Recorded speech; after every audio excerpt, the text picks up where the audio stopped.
UEFA champions লিগের শেষ ১৬ draw অনুষ্ঠিত হয়েছে, আর সেখানে নির্ধারণ করা হয়েছে কোয়ার্টার এবং সেমিফাইনালে কারা কোন দলের মুখোমুখি হবে। হাই ভোল্টেজ ম্যাচে লিভারপুলের মুখোমুখি হবে পিএসজি, আর চ্যাম্পিয়ন রিয়াল মাদ্রিদের প্রতিপক্ষ অ্যাথলেটিকো মাদ্রিদ। অন্যদিকে দুই জার্মান জায়ান্ট বায়ার্ন মিউনিখ ও বায়ার লেভারকুসেন পড়েছে একই ব্র্যাকেটে। আর্সেনালের প্রতিপক্ষ পিএসভি, আর বার্সেলোনা লড়বে পর্তুগিজ ক্লাব বেনফিকার বিপক্ষে।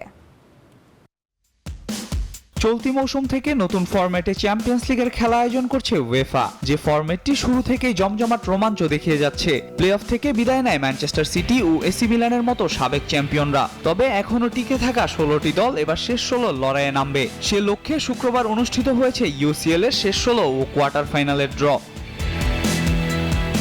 যেখানে শেষ ১৬ ড্রতে উপহার হিসেবে এসেছে দুটি ডার্বি ম্যাচের খবর। কোয়ার্টার ফাইনালে ওঠার লড়াইয়ে মুখোমুখি হবে মাদ্রিদের দুই ক্লাব রিয়াল মাদ্রিদ এবং অ্যাথলেটিকো মাদ্রিদ। কাকতালীয়ভাবে জার্মানির দুই ক্লাব বায়ার্ন মিউনিখ ও বায়ার লেভারকুসেনও ডার্বি ম্যাচ খেলবে ইউসিএল এর রাউন্ড অফ 16-এ।